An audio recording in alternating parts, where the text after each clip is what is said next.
Télé-délire. Jean-Marc Morandini. Télé-délire avec Benjamin Josse. Bonjour Benjamin. Bonjour tout le monde. Alors, qu'avez-vous regardé à la télé hier? Eh bien, dans l'après-midi, j'ai regardé le best-of des anges de la télé-réalité 3 sur Énergie 12. Hier, c'était plus particulièrement le meilleur et le pire de Kamel, l'ancien du Loft 2. Alors, pour le meilleur, ça a été assez rapide. Pour le pire, ça a pris un peu plus de temps. Et alors, hier, j'ai surtout appris que le Kamel en question préparait un one-man show. L'écriture commencera au mois de janvier.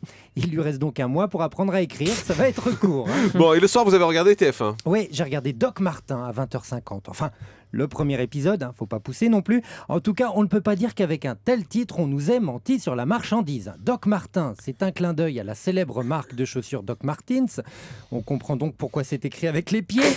Tiens, d'ailleurs, qui a écrit ça? Vu le niveau du scénario, je me demande si TF1 n'a pas fait travailler la 4e techno du lycée Vincent McDoom. Oh, le lycée Vincent McDoom, tiens, je connaissais pas celui-là. C'est un lycée de garçons, mais avec un uniforme un peu spécial.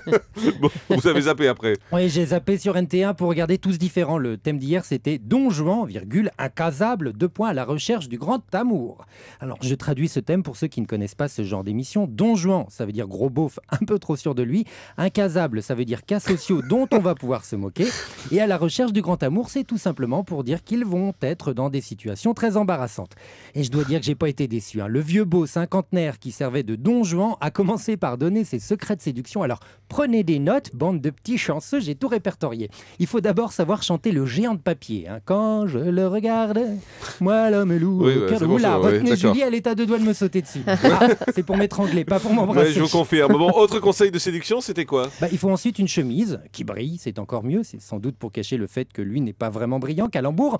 Et enfin, il faut une lampe qui représente les chutes du Niagara au-dessus du lit. Vous savez, celle qu'on voit dans les mauvais restaurants chinois. La lampe, c'est pour l'ambiance. Et alors, selon Claudio, normalement, ça fait l'affaire. Ouais, ça fait l'affaire si elle sort de 10 ans de prison, peut-être. Mais sinon, son deuxième conseil valait son pesant de cacahuètes. Fier de lui, il nous a dit « Une femme, c'est comme une plante. Il lui faut de l'attention et il faut l'arroser. » Alors, j'ai bien saisi l'image concernant l'attention à lui porter, mais pour ce qui est de l'arroser, je suis pas sûr d'avoir bien compris. Si. Non.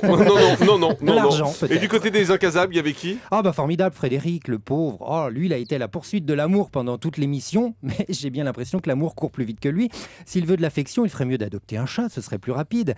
À un moment persévérant, le garçon, il a dit « C'est à force d'acharnement qu'on arrive à trouver une femme. » Alors Frédéric, un petit conseil, on n'utilise pas le mot acharnement et femme dans la même phrase.